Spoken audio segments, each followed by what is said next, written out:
One more episode to go, folks. We're almost at the finish line here of the Insecure series. Not that we're happy to get there, but indeed we are almost there. But tonight we're going to be talking about episode 9, which I think when we start to prepare ourselves for episode 9, we started to think, how would everything start to coast down to the end? All these storylines, story arcs, characters and whatnot. How would it all come to an end? What kind of conclusion will we get? Instead, we got to fight. So we got a lot to talk about tonight with this episode. But in order to keep things in order, we are going to go in the order of events of what things happened in this episode. Because tell you what, it'll be very easy to jump to the end and talk about the big thing. But we'll get there. We'll get there. But for this episode, there will be a lot of discussion. So bear with us because I'm sure we're going to be opinionated because there is a lot of one person versus another person or picking sides here. So let's have some fun. But everybody, how y'all doing tonight? How's everything? Everything is good. I'm ready. I'm ready to fight. Let's go. Well, let's start with the beginning of the episode here.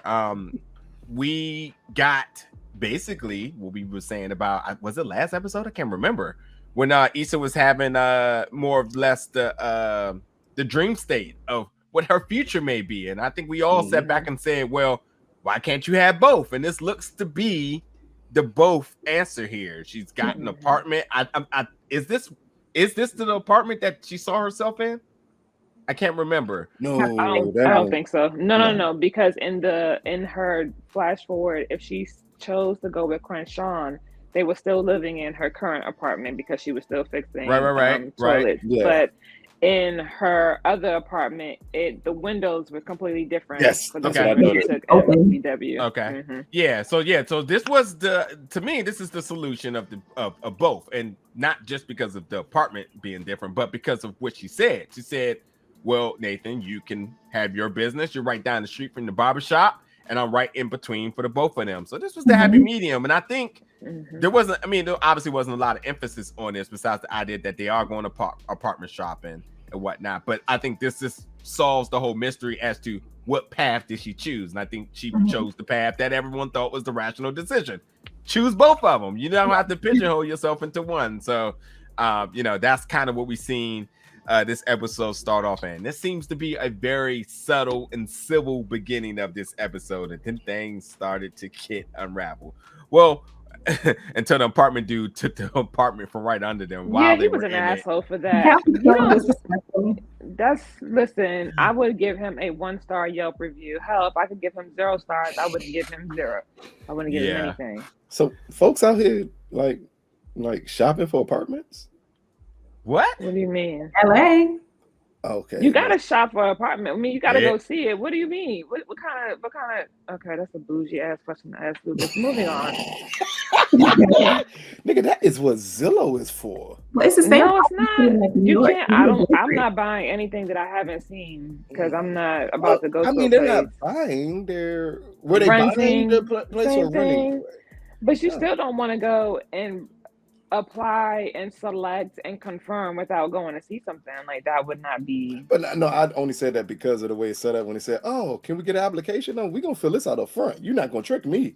I can't believe we spent more than 30 seconds on this. Based off of because it was just something I thought of. I said, "That's." Again, I'm not from. I think Sherelle said it perfect. It's LA, and I understand. Yeah, that's also how New York is. You can't just go. Yeah.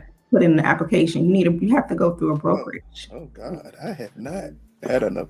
Okay, moving on because Lucas will have us spending on 20 minutes on a conversation. We're about to argue on this apartment shit right here. For no point. Molly and Torian, folks, we are seeing it in full effect here. They got the awkward little, as we like to call the what do they call it? The not the coffee. Did they call it the coffee break? It's water cooler. Water cooler. Thank you. Cooler. The water cooler interaction. Super awkward at work. Everybody definitely is acknowledging that they're definitely fucking. Dorian has gotten a promotion. But it is interesting to see the two of them in the office together. First of all, I'm going to give my comment really quickly here. We have had one full episode of Tori and Molly. This should be their second, And then next week is the conclusion. I feel shorted of this Torian in society, this wild beast of a person, Torian. I am loving this character. I'm loving the two of them. I just feel shorted, man. I feel like we should have had him a couple of seasons ago because he's been so entertaining. And I understand, we say it all the time, this series is about Molly and Issa, and we wouldn't have got this dynamic if we haven't seen Molly go through everything she had to go through. But man, I would love to see more of them. But the awkwardness between the two of them has been some of the best parts of this entire episode. But I have to just ask, very short and briefly, y'all, are you buying into it? Molly and Torian, is this the winner? Is this the winner chicken dinner here? The two of them, is this working? Maya? Yes, it's working. I think that I'm happy to see the growth that Molly has had throughout the last, 2 seasons or so. But to really see her be vulnerable, be open to Torian is like really allowing him to be the man that she possibly, needs to be. So I think it's a strong yes. I do feel a little cheated, but at the same time, it's realistic to have the growth process and to really build a space where you can see Molly transitioning. So I think that makes a difference as far as her being with Torian. It's like, damn, we want more of him, but it's like, damn, this is great that she's got somebody that's on her level, somebody that can see all of her, somebody that's actually about also respecting her in the power that she has as this person at the, in law. So yeah, I'm here for it, and I'm happy for Molly. Sherelle. I'm definitely happy for her growth, and I'm happy for the type of man that he is. I don't need more of their relationship, though. I don't need to see any more. I knew Sherelle was going to say that. I don't need to see any more of it. I'm good. Because I still feel like, like Torian, he's won me over from last week. He's definitely won me over, but he's just so awkward, and they're just so awkward, and I just don't need any of that. I'm awkward enough for myself. I don't need to see any more of them. I like his progression, and I like his screen time. I like her development.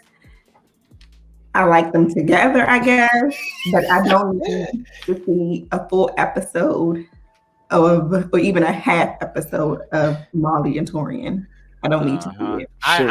I get it. She see a lot of herself in this situation. No, I really don't. Sherelle just gave us the long form answer of, "Oh, I love that for you." Yeah, I love that for you. Yeah. I felt it. She gave us that. I love that for you. Go ahead, Lou. You want to chime in? I actually really, really like this dynamic between those two. I love the way it starts off when they're in the office, because I believe he didn't say he was a partner because he didn't want to hurt her in any way. Man, listen, thank you for paying attention to that. He was holding that back in because he didn't want to say it because he didn't know how that would make Molly feel. Yeah, because technically they're on the same track in that company, and always have been. Offer that position. He was like, I don't want to hurt her, so I don't want to say it. But then she turns around and completely celebrates his accomplishment. And then I love later on when she said, "I'm scared because this is so easy." And I think that's the mistake most of us make. Not men, not women. Men make it too. When things are easy in a relationship or when we're starting one, we think something's wrong, or we say, when you get to know me, then you're gonna not like me. And when he said, I'm never gonna not like you, like that there proved like I felt it. Along with that other conversation, I don't know if we're gonna get to it later with her and Dro, and just how open and honest. Why wouldn't we? No. I'm just saying, just how open and honest she was with Torian about it. Yeah, of course. We will get there. Yeah. We will get there. It's impossible to talk about this episode and not talk about that. I think that's their relationship. That's the awkwardness of them two being together, is that they can have these very awkward to other people conversations, but I don't think it's awkward to them two because they're awkward. If you ever watch two awkward people have a conversation, everyone else around them will feel extremely uncomfortable. But them two will fully understand what's going on. Well, also, I think that we've been watching this the entire series. I mean, anytime the viewers watch Issa talk to anybody, it's awkward. And at times you're like, What? Like even the Nathan in her conversation earlier when they were just talking about, I don't know what type of dudes you're living with, and it was an awkward pause there, and like to a point you start to wonder, is this bad editing or is this the reaction that they want to give off upon this dialogue? And that's just been a consistent thing with the series. I think that's why it's important what Sherelle pointed out is that they're both awkward. See, we see it from Issa's perspective, and she's normally the only awkward one. Exactly. When you get two people that are equally awkward, man. This show could have been named Awkward, straight up. Hey, straight up. Could just been called Awkward. And I know all of us have friends that's been with someone, and as a couple, they are extremely awkward, and you just look at them like, oh, I'm not gonna do that here. All right. Yeah. Like, that's what this gave me the feels of. Yeah. Definitely agree. We'll chime back on them in a minute. Now listen, y'all. I want to kind of keep this a little bit contained because it bleeds into things later on. But this dude Chad is just too much. He just does the most all the time. And like you talking about having friends like this, I think everybody has had or met a Chad in their life. Somebody who just diarrhea of the mouth, just always got a bunch of things to say. And just be all over the place, like just way too much. So it went from just a chill conversation with Lawrence talking about his next move is going to be his better move. He says when he buys, he's going to make sure that that's exactly what he wants. He's not settling. Regular conversation stuff, much like Lucas talking about he doesn't buy apartments and shit like that. You know, you just got this. Wow, I didn't say anything about me buying apartments. I was confused about the way the shopping like in LA happens. That's Lucas. Lucas said if it doesn't have 5 bathrooms, he don't want it. I love that for them. I love that. And if it has a half bathroom, he doesn't want it. He needs 5 fulls. But it is interesting that Chad quickly took that moment to then try to like bust Lawrence balls about like the whole Issa and him breaking up thing. Because interesting. That's an interesting point of view. Go ahead. Yep, I was about to say that too. I definitely think he's a very slick talker, and obviously it paid the effects. I mean, I don't know. Did we see Lawrence drink this episode? I just want to make sure before I say my next statement. Nope. Right. Nope. No. So and as a person been through some things in the past, I can tell you that somebody that you hold close to you, they can fuel you thoughts that can trigger you later on for different things. Absolutely. Which when he was talking about the whole like, oh, Issa's going to be there with her dude. Okay, cool. Well, you know, they're friends and we'll all be there. It's all established that everybody's going to be there. But then Chad takes this moment to say, well, she let you go and you ain't fight for it. And Lauren's like, well, what do you mean? Like, well, if you really wanted it, you would have fight for it. And a bunch of other dialogue that I just didn't have time to write in the notes because there's a whole bunch.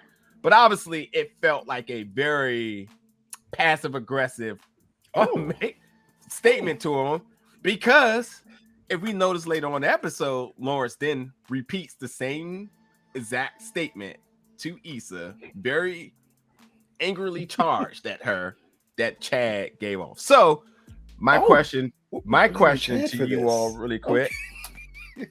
Lucas, you can't answer this. You can answer later. I'm asking ladies here with this one.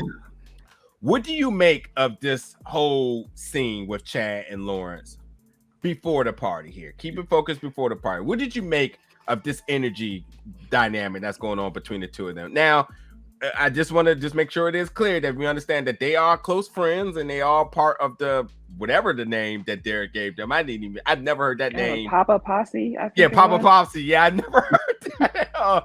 But what did you make of this when you heard this scene, this dynamic between the two of them? What was your reaction to it? And obviously, audience, we want you to chime in with your thoughts about Chad throwing his little shots right here early in this episode. The shade of it all. Amaya, go ahead. Okay, so for one, and I think Lucas is going to agree with me on a few things that I'm getting ready to say. So for one, Lawrence was unsettled when he mentioned Issa going to be at the party. That's number one. So 100%. That gave Chad an open invitation as your friend to tell you about yourself. And in that, I think it was honesty. Now, Chad doesn't have a filter. He's one of those friends that kind of just fly off the handle at the mouth, like you said earlier, with anything. But he also is within the spectrum of, if you give me an opening, I'm finna take it. And that's what he did, right? So I think what he said was kind of true, right? I mean, he didn't fight for it. You knew you had a kid coming. You let Issa we saw him walk away. What did he say? Oh, okay, then that was it. So you didn't fight, and now you're upset because you may or may not see her. You're gonna be uncomfortable and all this other stuff. Like, to me, I do have a Chad, but I do feel like Lawrence needed to hear that, and maybe not specifically to do something about it now, but just in the future, because Chad mentioned that this is his pattern. This has been something that he's done before. So for me, it's like, listen, bro, I'm telling you this right now so that you could potentially do something different in the future. Sherelle? Yeah, I absolutely agree. I don't think that he was saying to do something like now, but I think he was saying like in the future you need to make some changes, especially if it's a relationship that you really want, or something that anything that you just want, you need to fight for it and not just let life happen to you. And I actually really, really like that whole scene. I like the whole dynamic of it. I feel like I'm probably the Chad friend to my friends, but I really like the dynamic, and I also just like seeing men talk to each other that way, because most people say that men don't hold each other accountable for their for the things that they do. Nobody speaks up to the friend. They just kind of let the friend do whatever, whether it's right or wrong. So I just really like the dynamic of their relationship. And Chad is a lot, but he's also kind of been right about most of the things that he said in all the episodes and all the seasons. He's been over the top, but he's never really been wrong in a way. So I liked it. Yeah, it's a good sense of consciousness from just the other side of the field sometimes. Not that doesn't make him wrong. It just means that his approach is just different, unconventional. It's very different. We will come back to it, Lucas, I promise, because it's obviously a part 2 to this, obviously. Is it? Yeah, because what episode did you watch today? No. He says a part 2. I mean, it's not a part 2 to me with Chad. His part is kind of explained perfectly here. Yeah, we'll come back down to Lawrence has been in his talking about I need to find a perfect apartment, and like, nigga, you're not paying me nothing. So you clearly established from the beginning how close them two are. That you moved back to LA, you didn't find your own place, you moved in with your brother. And you know who's going to give you the dirt, hard, honest truth? Someone who's that close with you. It's going to say, oh, you didn't fight for her, but this is you. Like, I do this to people all the time. Like, don't come to me with an issue. I notice the issue and then think I'm not going to speak on it. Let me make this clear, because I feel like I'm giving off the opinion that I'm blaming Chad. No, I'm not. I'm saying that Lawrence happens to get the brutal, honest truth in front of him, and the way how he handles the truth is the questionable thing. When he has sometimes the blatant the honesty in front of him, I feel like he handles things just in very terrible ways, which we'll talk about later. I want to get back to the other half, to the second part later on. Insecure ways. Yeah. I do have a statement or comment to say in reference to Lawrence. So with him, I'm trying to figure out why he thought it would be, or why he was being awkward with the idea of seeing Issa again. And I'm wondering if it's because she did like call him and then like there was nothing after that. Hold on to that question. That is the question. That is the question right there. That is the ultimate question right there. Like, why was he that way? Like, what was so awkward about him seeing her again? So Nathan and Issa announced to their friends that they're moving together. And at this point now, this is when everybody comes to the party for Derek and Tiffany, who is having a going away party essentially because they're going to Denver, Colorado. And this is where everyone makes their introduction. So yeah, like I said, Issa and Nathan comes together, and they announce they're getting a partner together. They get the cheers. Then Molly and Torian coming in flying fashion, holding hands, which I gotta say again, man, I just feel kind of cheated about having the awkward social touring out in the wild nature. As soon as he came in, I knew it was going to be a wild day. I mean, I gotta say, for somebody who had not met their friends, he was a little bit smooth, but he's definitely had like this blank stare, and then the whole gift thing, and then I was just like, all right, where is this going? But ultimately, we found out that they had edibles, and as soon as I knew they was gonna take it, I knew it was just gonna be a ride. But like I said, you know, I'm still buying into the two of them. It was a adventure within an adventure for the two of them, and we'll talk more about it in a minute. But you know, this is the part where I think we all can agree at this party. We knew things were going to get interesting. When you started to look who was invited to the party, when we started to look around at who's looking at who, I mean, Issa and Lawrence just kept, you know, from yonder looking at each other the entire time. All sorts of that. We just knew at some point we were going to get these one-on-ones here. So let's start to go down them just a little bit here. I guess we should start off with the whole guys. Oh wait, you skipped somebody. Who I forget? Kelly's titties. Yeah. Got to start with those. Then we go to everybody else after that. What's your comment about them? You know Get what? it together. My infatuation for you is amazing. I love you on every level. I'm shooting my shot right now because we need to do our own show called Insecure, Awkwardly Secure, and then we could just like that's it. That's all. Why? How your voice get so low? It did. Oh man! What happened there? and just like that. Oh my God! Goodbye, sir. I could have sworn he said he wasn't going to use that pun no more, but it's been 3 times already. So He can't help it. I can't help loving it. Hey, drinking. We drinking and enjoying Insecure. Okay. But let's just ask the simple question here, folks. We are well traveled. Which place has the best barbecue? LA? It ain't or Texas? It ain't LA.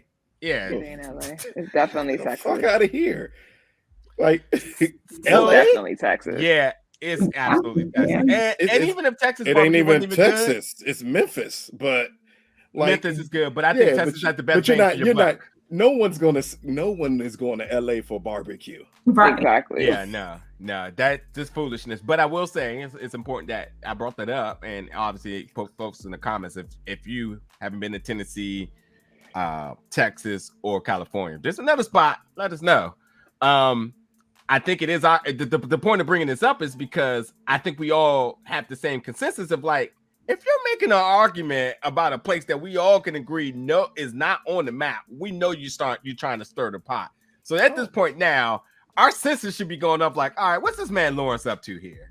Yeah. And you know, beyond the really good cinematography to really draw the attention here and the conflict, we knew Lawrence was fishing this entire time, and this was just the start of it here.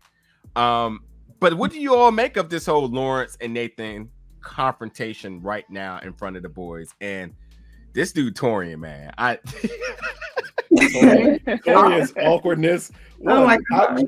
I was thrown off that all the friends get together and then you get these other random dudes that ain't friends with them just get into their little circle. Like, speaking as a man, and Nigeria knows, like, if I'm with my boys and just because you're dating someone because you get somebody who we may be close with, like, you're not going to get in our circle to have this type of conversation. But clearly, they were just using the barbecue as a way to play against each other, and Lawrence played it up that way because Nathan was legit talking about food, and Lawrence took it up to a completely shadier other place. Yeah. Like he was, the moment he saw him coming with Issa, he was going to pick a fight. Yeah, because at that point he's seeing him as his obstacle to get to the woman that he loves. And I thought this was the beginning of the I'd have whooped Lawrence's ass. I'm not gonna lie. I'd have whooped his ass at that cookout. I'd have whooped his ass. I would whoop his ass at this. But it wasn't a cookout. It was a going away party. It was upscale. Guess who else going away? Guess who else going away? But that's what I mean, though. It wasn't the time or place for them to have this. But he was picking at Nathan. He was. This entire time he was picking at him. Yeah, he was. Yeah, he was. and this was just the beginning scene of it. So that's it. It irritated me a little bit to see him do that like that. Yeah. Maya, want to chime in? I mean, I just feel like Lawrence was picking at Nathan. He was fueling the fire, and then at that point, Nathan was like, let me drop it real quick. Oh, I'm not available to do your hair. Get that cut, because me and Issa looking at apartments when he was talking to Issa's brother. Issa's brother. So I feel like he had to put his chest out basically, and that was just listen, from the start of that, once I saw Lawrence, I said this whole rest of the episode finna be messy, and it was messy. Can we talk about how quick Issa's brother made moves at this party? Hey, when he came back with the wine and he said, thank you, baby. Boo. Thank you, boo. I'm like, oh my goodness. Already, this man moved faster than McDonald's. Now, man. If somebody, I feel cheated. We did not get way more of this character on this show. I agree with that. Yeah. I agree with that. Yeah. Especially him and Kelly's interactions with one another are the funniest parts of this show. They are. Yeah. Sure, you want to chime in on this? Yeah, for me, because I don't know that Lawrence knew that Issa was bringing someone. I just think that him getting there and seeing that she was already there with Nathan was just like a shock to his system. And it was a shock to Issa's system to see him and Condola and the baby come as well. I just don't know what he was expecting to get out of any of what he did. And I appreciate Nathan being like the mature one in the situation, because even with him mentioning that him and Issa was looking for apartments, I didn't feel like that was shade. It was the truth. And it was just like the perfect opportunity to bring it up. But Lawrence's behavior was just like, I was just confused. And I just don't think that was the time nor the place for him to show his ass like that. It wasn't. Yeah, he like Nathan said, he was on some slick shit, and to further elevate that, Lawrence was definitely on some fuckboy shit. Like that's the best way to put it. Definitely. I can't fault Nathan at all. He was honest about what it was, and I felt like this character Nathan has been one to be honest about stuff the entire time, regardless of the situation. So yeah, if he's looking for an apartment, then that's what they're doing. I mean, they did just announce it to everybody else, so he doesn't know who all heard it. So he just reiterated it again. So it's not like he was flexing; it had already been said. So. And he only answered based off of a question. Yeah. When Amal said, I want to get a fade real quick tomorrow. What you doing tomorrow? He said, I can't do it. I'm out. I mean, Issa's still looking for apartments. Yeah. And that shot Lawrence in the heart, like. And it's like he just decided to become the biggest fuckboy humanly possible. It's a lot. Look, let me tell you, there is a lot of those type of Lawrence dudes out there. I done been around them, and it don't even got to even be anything about women. It's just sometimes it's just dudes that come to parties and they just want to do this extra shit for no reason, make it about them, and this whole narcissistic, egotistical demeanor that they have, that this always need things about them. And quite frankly, to really help everybody understand really the polar difference between Lawrence and Nathan here is that if Lawrence man had pulled up to this party and talked about you want to set it off, would you think the answer would have been?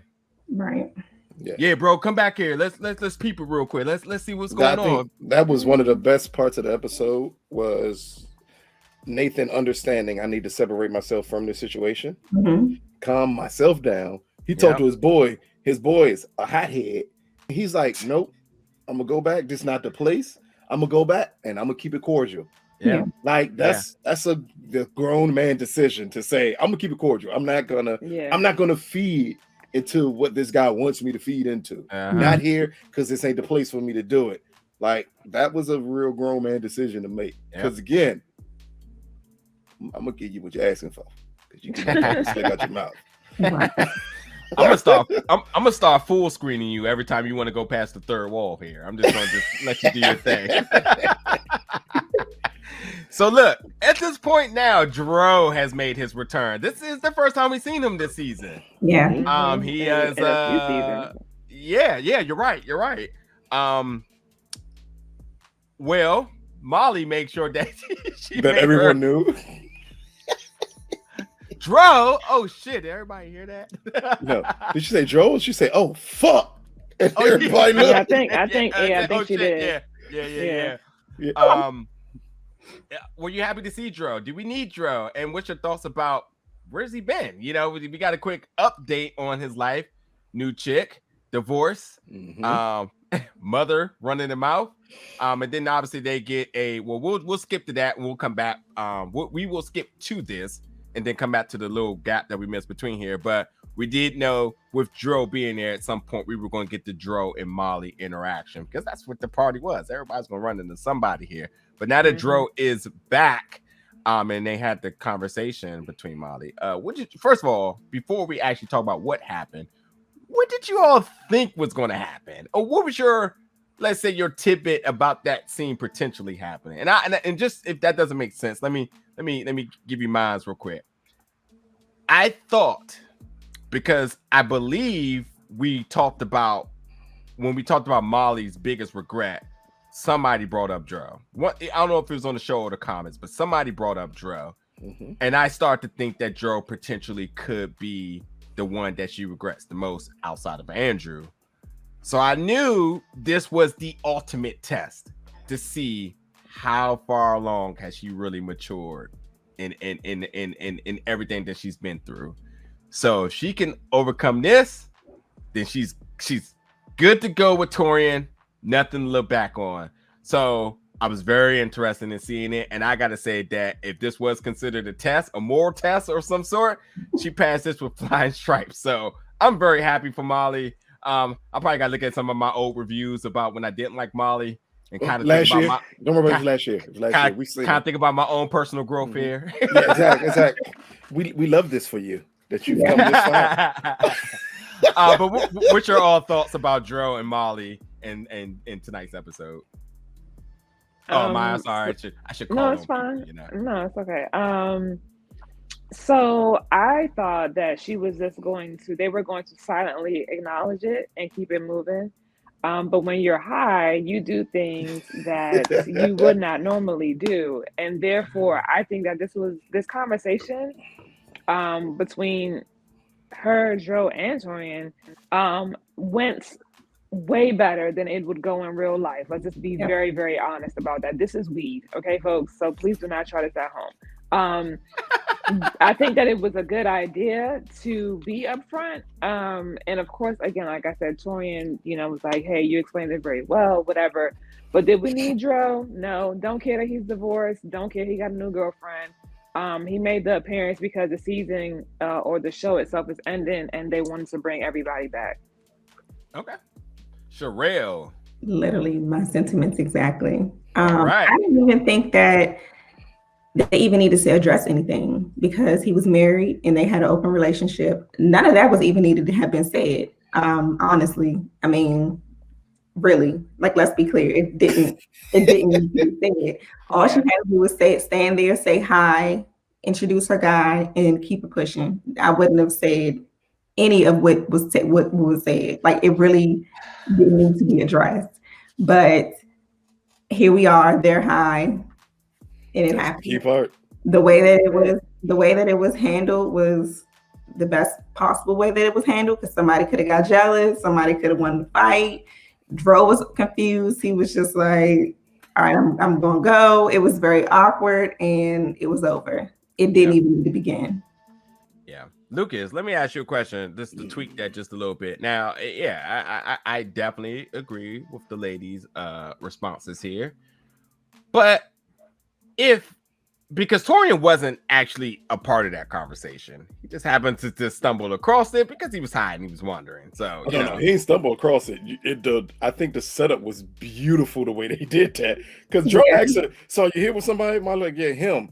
and Dro turned around and Torian right behind. Right there.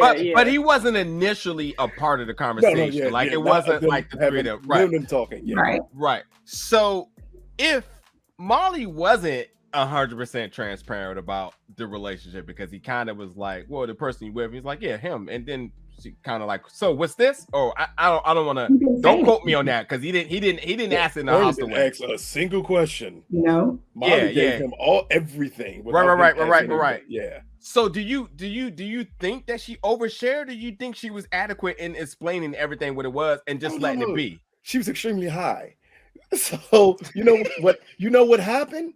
She let everything out. She like, you know what? At that point, her inhibitions had dropped. So she's like, man, I might as well tell you everything.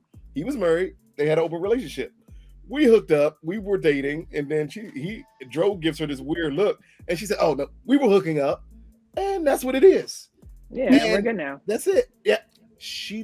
Because I thought from the setup, from even Dro going over to her to have that conversation, is that he was looking to do something with Molly. I felt that from the beginning, and I thought Molly, because the way they set it, the shot up, because Prentice Penny is good at this. The way he set the shot up, it made it look like it was a private rendezvous between them two. But she was coming out the house, because that's the way. But I mean, the shot was framed a certain way to set up like this is a possibility of Molly messing up something. Yeah. So when she becomes bluntly honest, it kind of separated that, and it made Dro uncomfortable, but it didn't make Torian uncomfortable, because he's like, no, you explained it perfectly fine to me. Like Torian isn't uncomfortable because Torian is high, and I think that. But that's what I mean. Everything is them being high. Everything refers to them being high. Although that shot you're talking about, I know what you're talking about, but I didn't think that. And I think even in the conversation that Joe was having with Molly, he was saying we were friends before that, and so I think it was really just saying like, I want my friend back, not anything more, but I think that was more of like a closure scene for him, because he is here with somebody. So again, did we need to see Dro? Hold on, can I let me ask one question real quick. If Torian wasn't high here, you think his demeanor or response would have been different? Yeah, I do. But here's the problem, though. We've literally never seen him respond differently. I know. Just why it's just a predict. But that's what I mean. That's what I mean. We've never seen him respond differently. But why would he respond? I can't even say he would have responded differently. That is the weirdest. Yeah, because you when you said that they're both high, that's why I was like, okay, well, you're kind of blaming. It kind of sounds like you're saying it's the response. You're blaming highness on Molly being so transparent. And it's I got Molly different. Yeah, I got Molly. Yeah, Molly would have been different. Yeah, because Lucas said they're both was high. That's why it's happening. But no, to this response, this is that whole interaction happened because they were both high. Gotcha. Yeah, that's what happened. Oh, but you're saying Torian would have responded the same. Yeah. And the reason why is because here's the weird, and it's not hard to say, but it's hard to think about it for certain people. He's extremely logical. Yes. So the moment you explain to him what it is, I think that's the end of the conversation for him. He's like, oh, okay. Yeah. We all have a past. And that's the key part of him saying, oh, we all have a past. So, it's showing that he's basically telling her, I'm not dwelling on anything that happened before me. Why would I care? That ain't got nothing to do with me. But that's a normal. Not a normal way. But that's the way of thinking. That's the best. That's the way that is taking the situation and making it more than what it was. That's the insecure situation would be. Yeah. And agreed. He would have reacted the same way. I'll say this so we can move on to the next comment, the next topic, because Sherelle hit it on the head when she said that's the insecure way of handling things. And we've said this entire season that Molly has moved away from that insecure element of herself. And now they're showing her relationships move away from that insecure element of itself. So Torian's going to be like, okay, that makes sense. I don't care. But okay, I think he would have, if anything would have changed, it would have been him saying, okay, that has nothing to do with me, but thank you for telling me. That would have been the only difference. I'm gonna say I am a person who isn't really fond on oversharing, But transparency is always key. So I love it. So I have learned not to overshare. But boy, here you go. Boy. But when I met here you go. Hey, I overshared every damn thing. God damn it. I damn near told everybody my blood type. But see, that's the thing that I want to spend 10 seconds on it really quick. But see, that's the thing with society here is that when you overshare, it's always considered to be overshare sometimes when it actually should just be deemed as being transparent. Because half time when you have to overshare, it's always like you're guilty before you're innocent. And it's, conversation for a podcast for another day, folks. Make sure you're subscribed here for more additional content coming soon. But let's talk about the ladies now, all in the kitchen. We knew this scene was coming. And to me, this may not go over really well, but I think this is a little bit of sign of we've seen them together for so long that the conversation that they're having is a little bit irrelevant. Because even though they're moving, it's like you all didn't think y'all can't travel to see each other. And they're like, we can do birthdays and all this other stuff. Whatever. They were passing by time here. So the core ladies conversation was irrelevant to me. I don't think there's nothing to talk about there. But we knew Condola. Okay, well, I'll throw it to you first then. But Condola did step in. And the Issa and Condola thing was what we were expecting to occur at some point this episode. And to me, I think there was just two ladies just trying to get a bunch of words out and not be awkward about them. And I guess they exchanged a few things and I guess they made do with it. And that was that. So that also didn't do anything for me. I guess it was one of those like, I seen you, girl. I heard about you, girl. That's that. Wow. I can't make nothing of this episode. So, of this moment of this episode. This is just for the ladies. This is for the ladies. I want to know, explain to us what happened in this kitchen here. Because to me, it's just like done. But Sherelle, you said you got something. What you got? Well, so let's be clear. Relationships change when people move away. I don't care how long you've been friends. I don't care what the dynamic of your relationship is. It's not going to be the same when you move away.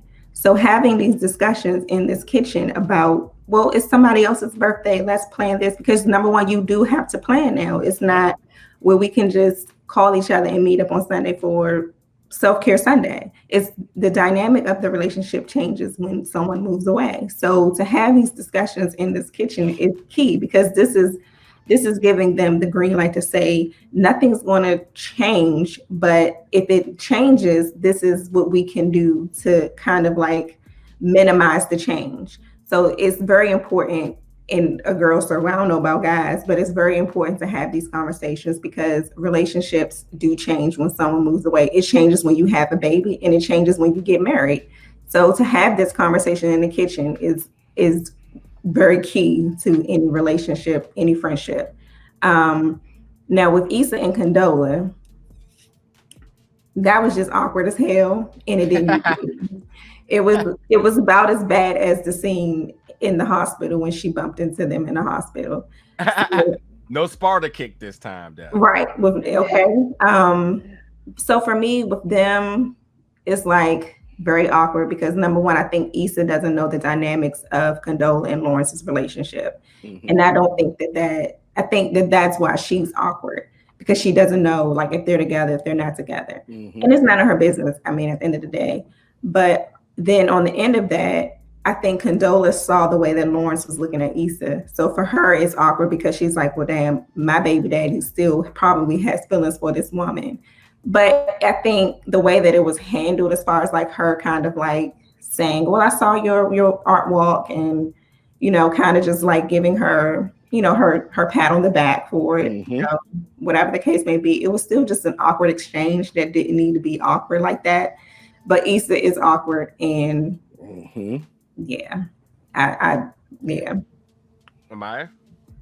I agree with what most Sherelle said. I do think that it's good to have a conversation because it's more about them setting the intention, right? Like, hey, we've been friends for 15, 20 years. One of us is leaving. Let's just be intentional on still keeping our friendship the way it is, making sure that we're checking in and that, that we spend time however we can with one another. So I definitely understand that Condola and Issa, of course, awkward.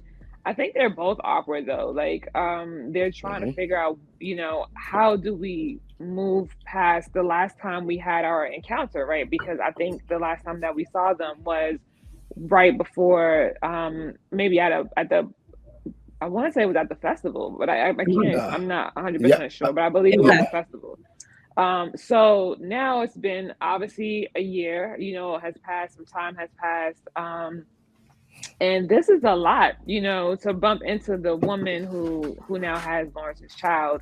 I think they handled it as best they could, right? Because there's no manual. You don't really know what to say to anybody in that situation. It could have been more of a hi, congratulations. So to both of them, they could have literally, Issa could have said hi, congratulations on the baby, and Condola could have said hi and congratulations on your art show, and kept it moving. But the awkwardness is insecure, so I'm not surprised that that's what they decided to do. I think the clip notes that's what they wanted to say. They just added a bunch of other jibber jabber in there as well too. Wow, he said jibber jabber. He did. Yeah. He did. Look here, Nature, you're so but as a cisgendered male with the pronouns man and male. Lord have mercy. This man and male aren't pronouns, sir. They are pronouns for. Look here. They are not. Look here. Jesus Look Christ. here. My goodness. He and him. My bad. He and him. As the pronouns, he and him. I'm going to say all of this just. I don't mean to offend nobody, but what I'm about to say. Man and male. All of this came across was lady talk, unnecessary lady talk. That's what I said, but and I understand what Sherelle's saying. When someone moves, friendships do change, but it felt like they were making a revelation that they could visit each other. Yeah, that's what I was saying. Yeah. Girl, do you know planes exist? Each other. Like it came across as I would just have assumed we as the audience would have assumed the moment Tiffany mentioned that she was leaving, these type of conversations would have already been had. Yeah, especially the night they were drunk. Yeah, hey, we can still visit each other. Hey, Molly's birthday is coming up. You can fly in if you have the time to, and stuff like that. So it didn't come across as a fake revelation that they can do these type of things with one another. Let me jump on there real quick with you. The other thing to me too is that because of how this kind of came off to me, it also seemed like everybody's bullshitting.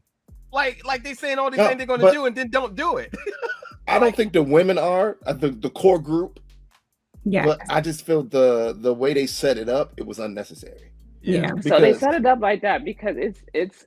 I'm pretty sure they had the conversation, right? But as somebody who's been in that space before, it's almost like, what's the word I'm using? It's reassurance, right? And like, hey, we still get to, it's more of it's reassurance plus fear.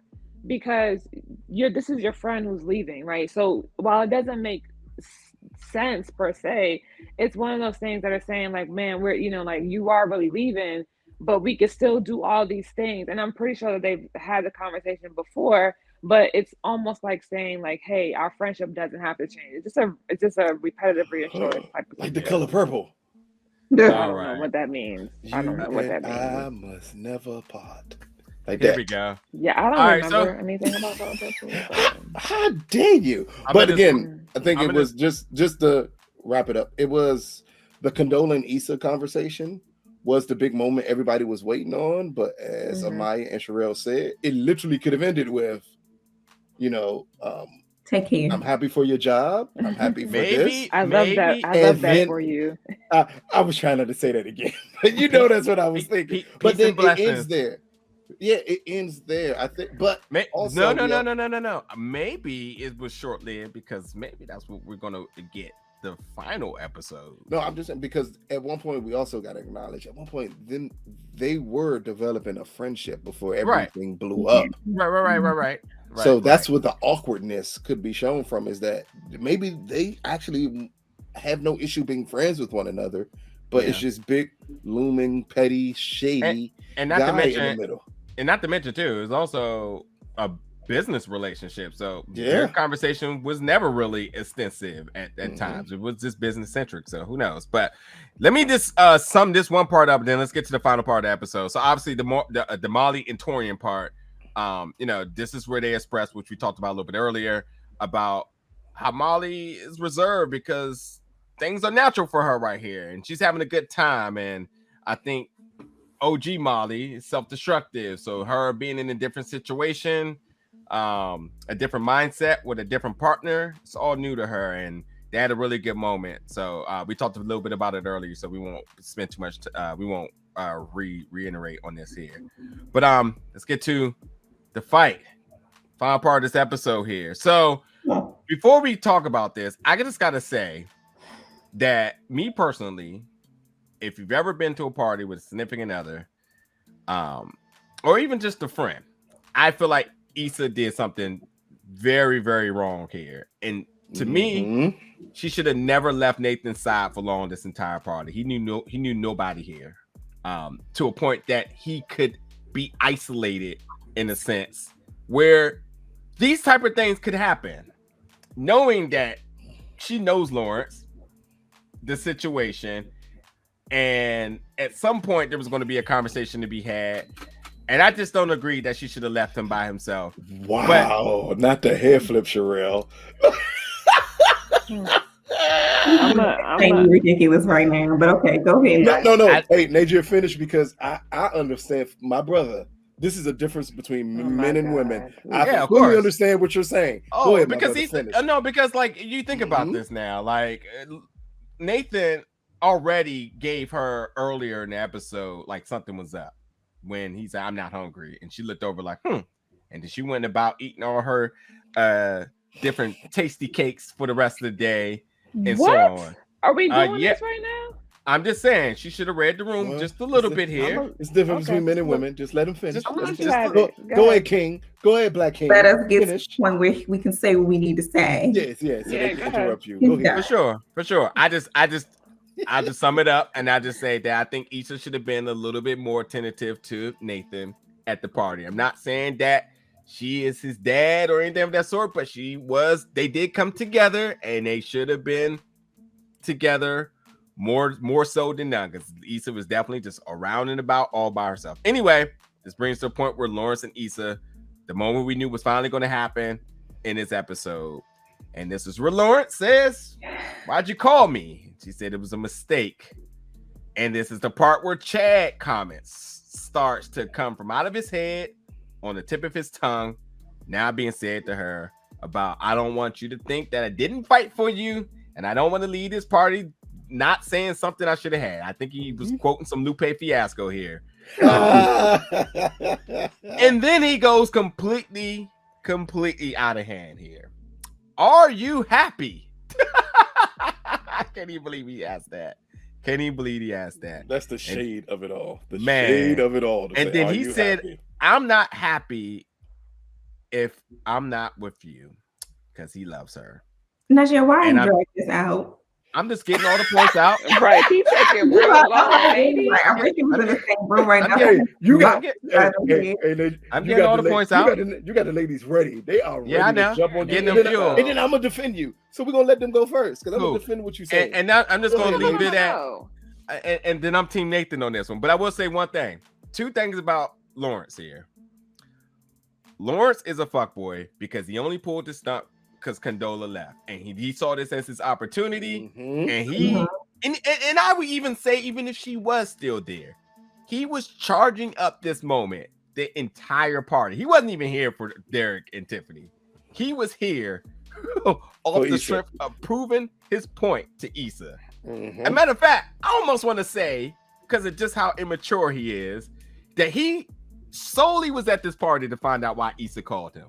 That's it. Cared about nothing else. This was his opportunity for him to say, "I need to get back as to why she called me," and then lay his cards down for whatever reason. Even though she had a man there, even though he was just there with his baby mother and this child. You know they're not together, but still, you're still creating tension because if your baby was there, you wouldn't have caused a scene like that. That's just the fact. Or maybe you would have, because at this point, I don't know who this guy is. So all I'm saying is I can't rock with Lawrence and everything that he did in this episode.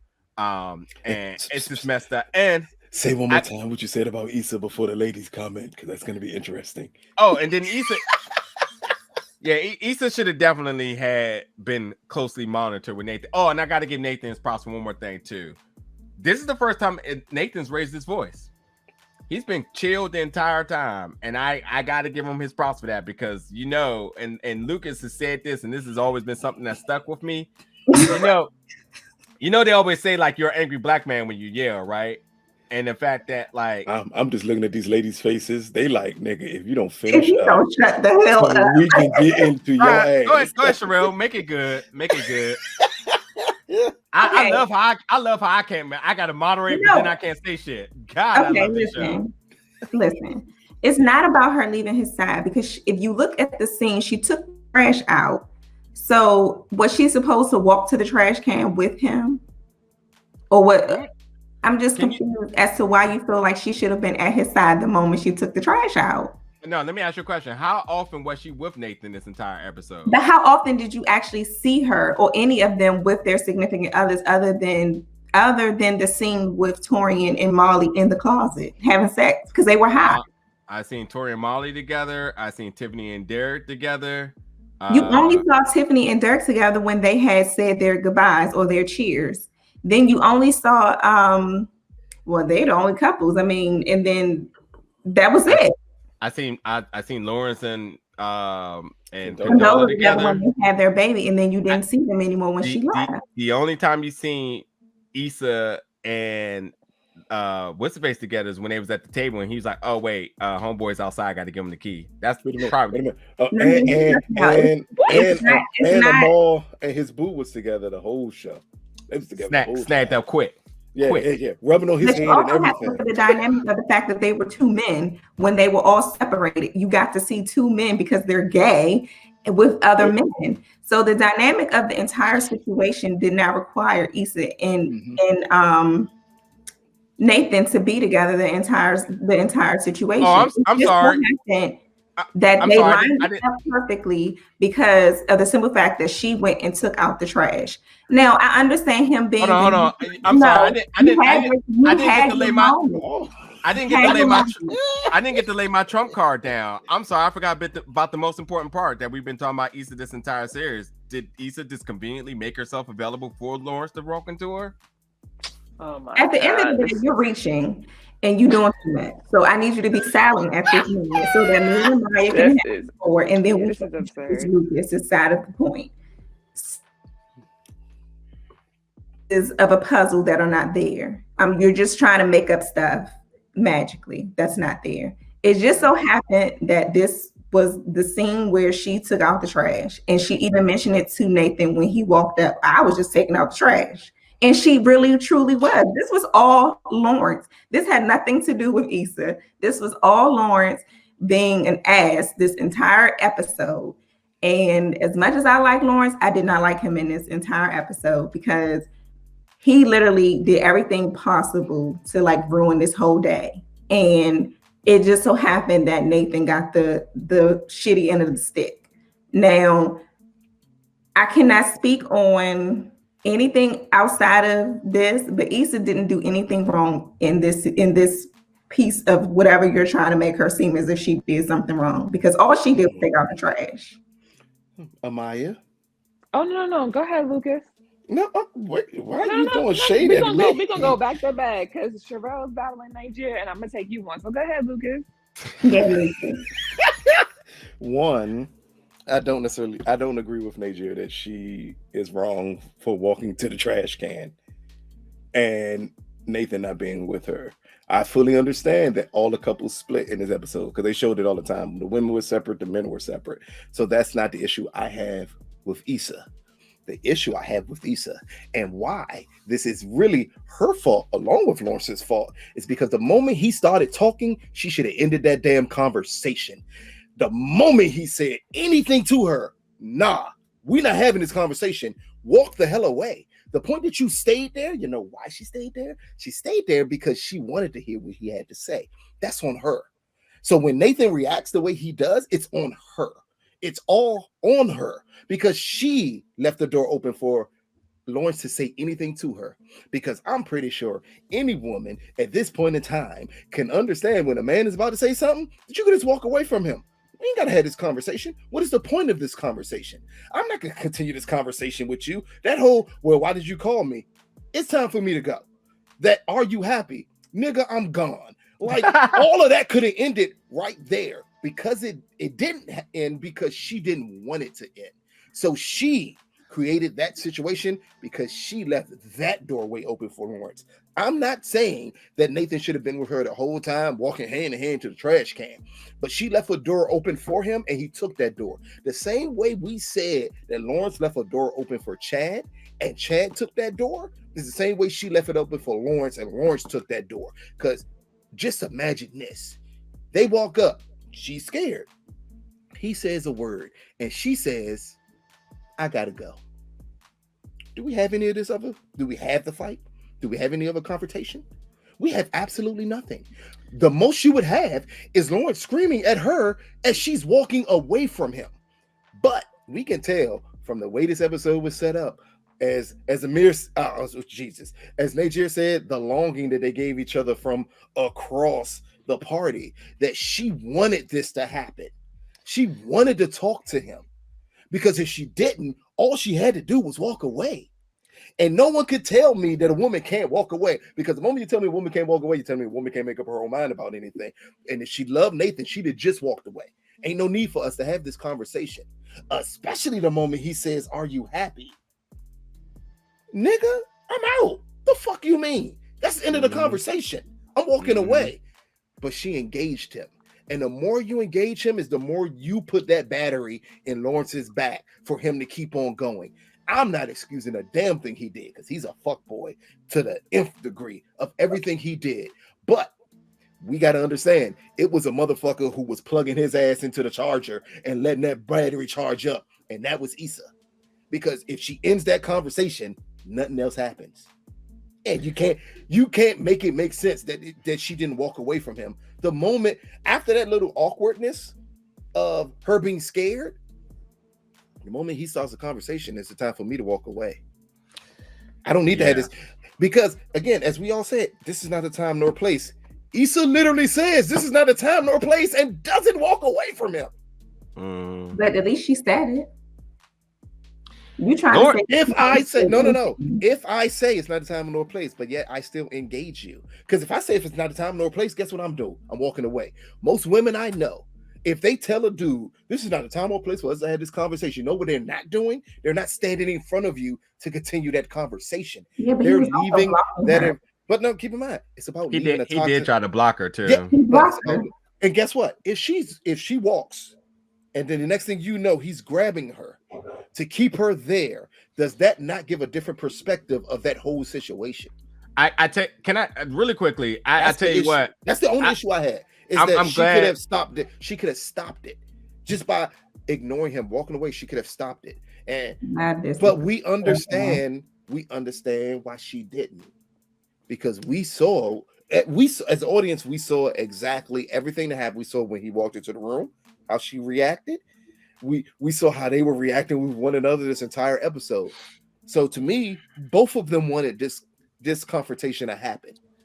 It just so happens the only bad part of their plan was that Nathan ended up being there at the same time. That's it. Hold on, I gotta say I'm glad they didn't take the traditional route of him grabbing her, because I don't think they need to go down the whole physical assault alley on this one.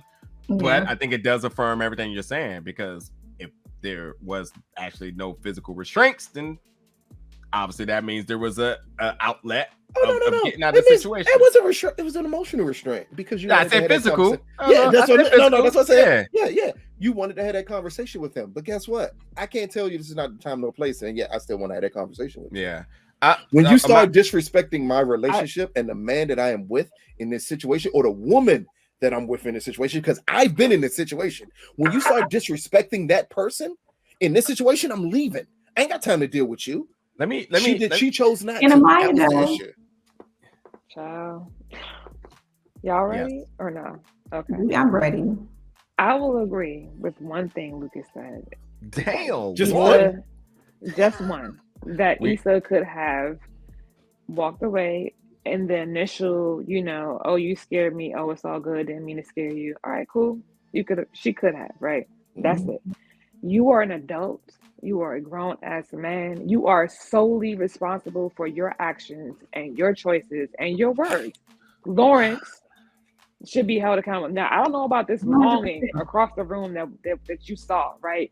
She looked over at Lawrence when he came in, but Lawrence didn't see her looking at him the same way that Lawrence looked over at Issa when he came in, but she didn't see him looking at her. So this whole and it's interesting the tone that you're using. She wanted it to happen. She was ready for it. And is there an assumption that because she's a woman that her emotional state is different from his, that all of a sudden she wants to have this type of conversation? If she wanted to have either of them at any point in time in this whole entire scene, could have actually had the conversation. They at any point in time, he didn't even need, if he really wanted to have the conversation. We've seen plenty of shows, plenty of movies where a man and or a woman walks over to somebody, they can be doing whatever, and they say, hey, can I talk to you for a second? Yeah. He could have been did that. Now, the whole time, I'm glad you brought that up. That they're having the conversation. Again, Issa could have walked away, but these are things that occurred based on obviously a door that's left open by the both of them, and quite frankly, that's on them. But it's on them both, because Lawrence, if the door wasn't open, I don't need to ask you why the fuck you called me. God damn it! Bring it up. So what's did you just flip? Did you just flip? Can I ask a quick question? Can I ask a quick question and then we're gonna let you finish, Amaya, because this is highly important that you finish here. You literally said, I'm agree with Lucas on one thing, and yet you're agreeing with every point I made. Because I literally said nothing that happened with Issa excuses Lawrence from being a fuckboy and him putting her in that situation. I literally said every bit of this. I'm gonna let you have that second point. Go ahead. I don't go ahead, think Amaya. to keep all this, and I just want to say this so you and Sherelle can finish this out, because this is an interesting topic for you two to finish out. Me and AG are not defending Lawrence in any way, shape, form, or fashion. Not at all. We're just also properly placing the blame on Issa too, because it ain't a one-way street. The only victim here is Nathan.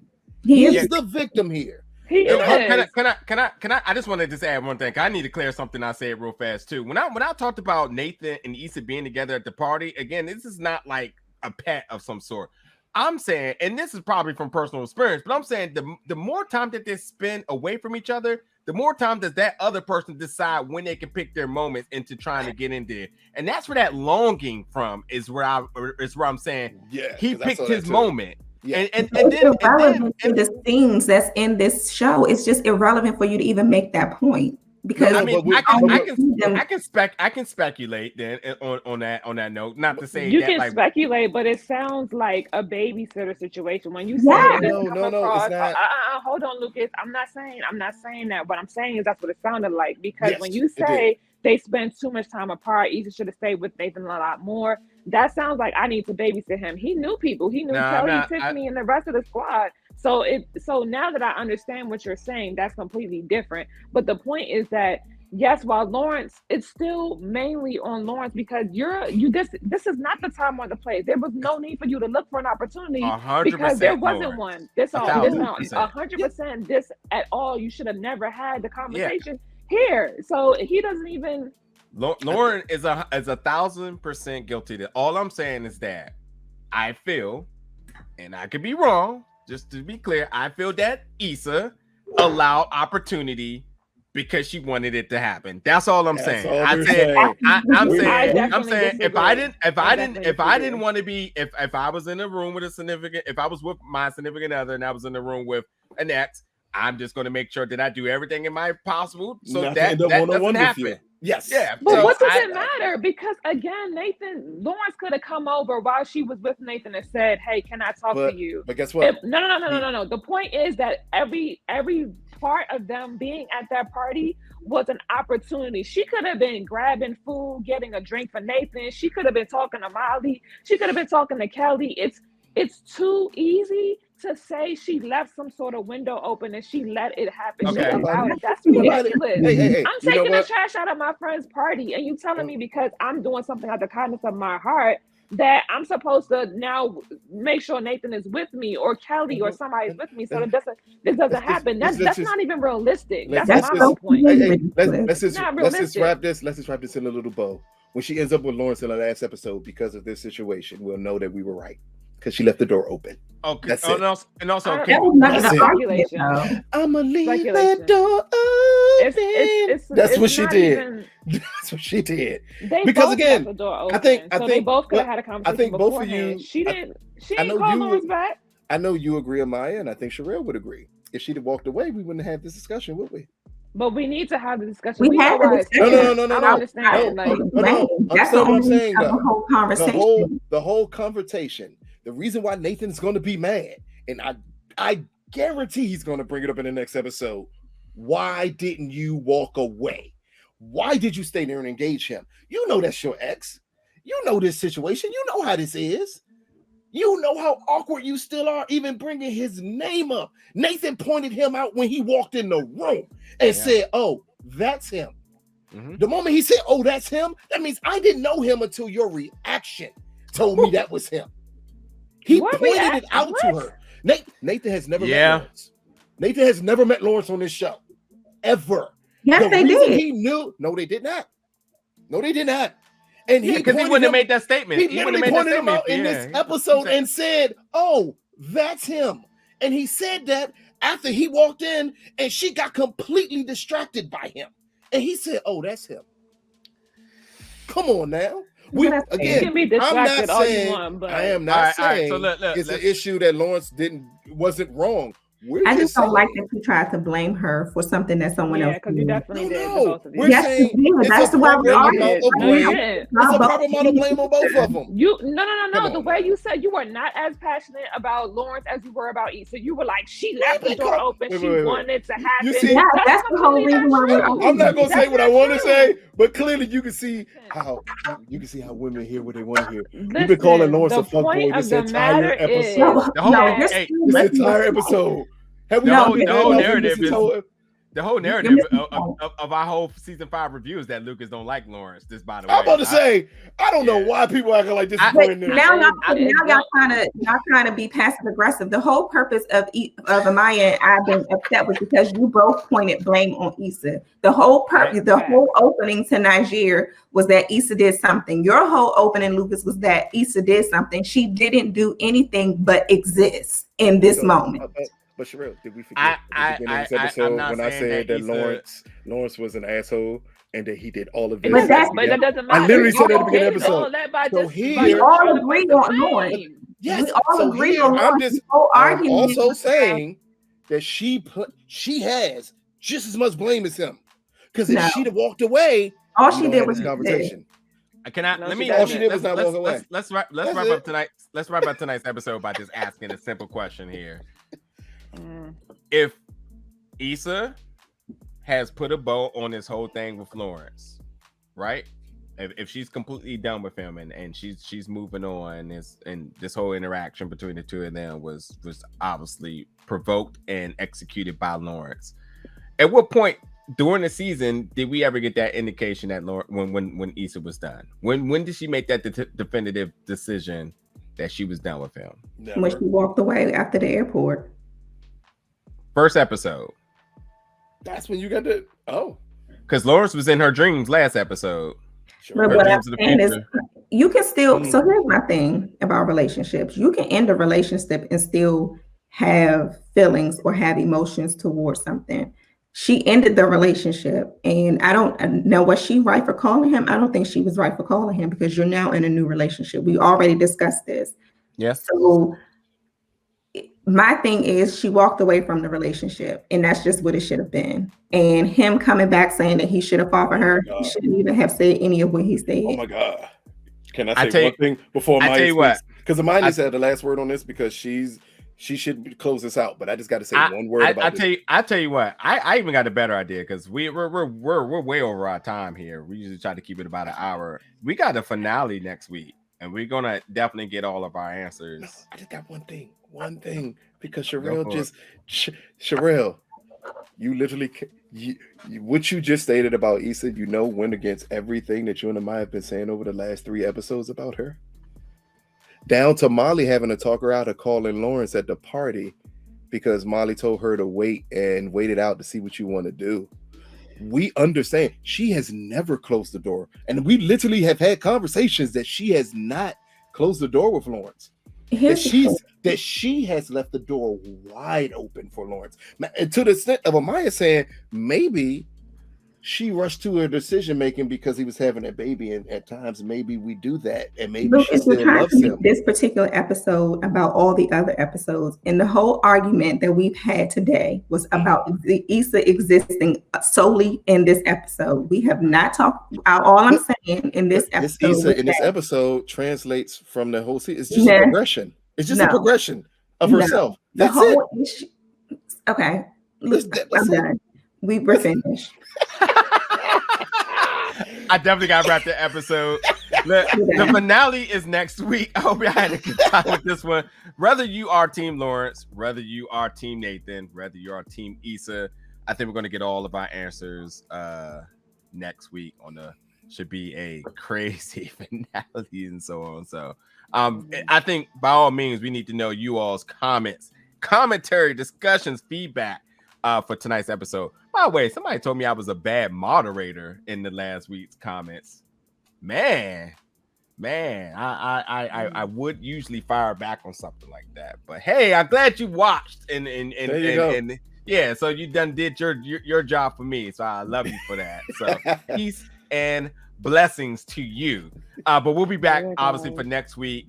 Episode 10. That should probably be in the standard review because we got a lot to cover with just the finale and probably this series in general. So stay tuned for that. But it is the holiday season, so we wishing you all much love and prosperity around your loved ones. And hopefully Santa brings you everything that you want. But thank you so much for tuning in tonight. And yeah, don't get no Lawrences on it. Don't bring no Lawrences to your mama house down in the Carolinas. Don't do that. Carolinas. There you go.